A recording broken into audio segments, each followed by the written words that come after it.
Ano ang laman ng puso mo? Mapagpalang araw ng Sabado kapanalig, kapistahan ngayon ng kalinis-linisang puso ni Maria at Happy Feast Day po sa lahat ng namimintuho sa Immaculate Heart of Mary. Ito po si Sister Rose Altarap ng Daughters of St. Paul para sa mabuting balita. Pagnilayan natin ang Ebanghelyo ayon kay San Lucas.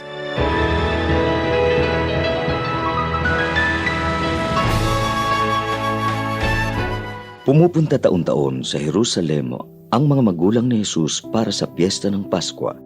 Kaya't nang mag-12 taon na siya, umahon sila tulad ng nakaugalian para sa pagdiriwang. Subalit nang umuwi na sila pagkatapos ng mga araw ng piyesta, naiwan sa Jerusalem ang batang si Jesus nang hindi namamalayan ng kanyang mga magulang.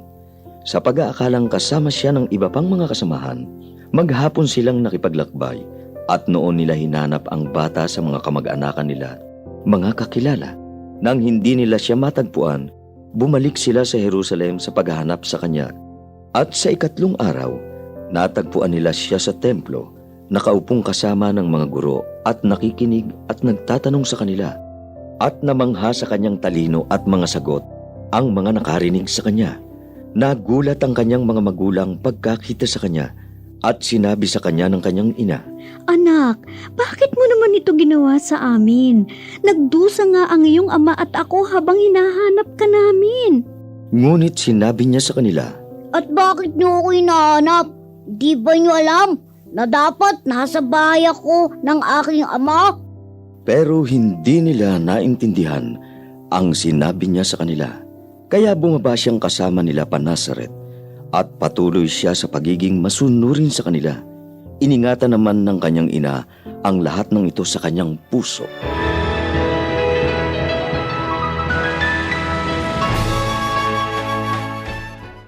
Magandang araw mga kapanalig, Reverend Vince po ng Society of St. Paul. Iningatan at pinagbulay-bulayan ni Maria sa kanyang puso ang lahat ng nangyari sa kanila bilang mag-anak. Kung bubuksan daw po natin ang puso ni Maria, siguro isa lang daw po ang ating makikita, si Jesus. Kaya nga dalisay at talagang malinis ang puso ni Maria dahil naroon lagi si Jesus. Mga kapanalig, tayo kaya, kung maaari nating tingnan ang laman ng ating puso, ano-ano, sino-sino kaya ang makikita natin?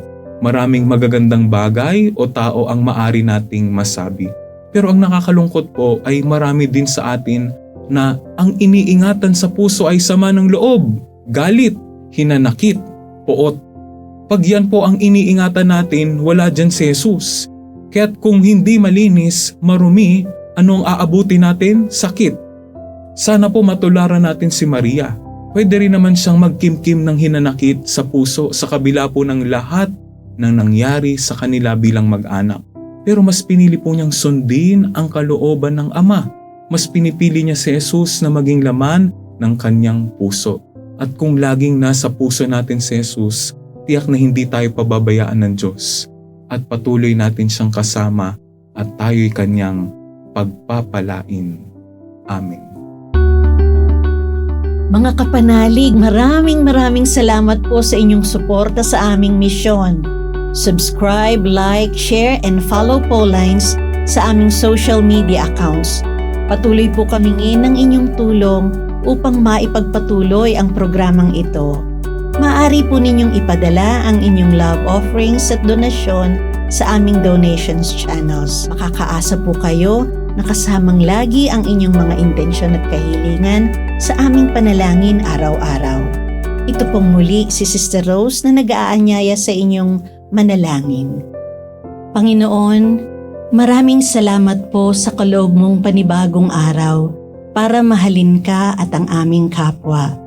Lagi nawa akong maging matulungin at huwag kong baliwalain ang habag at pagmamahal na dumadaloy mula sa iyong sagradong puso. Mahal na puso ni Jesus, sinasamba kita. Mahal na puso ni Jesus, pinupuri kita. Mahal na puso ni Jesus, pinasasalamatan kita. Mahal na puso ni Jesus, minamahal kita. Amen. We are here to provide a new way of communicating and proclaiming the gospel.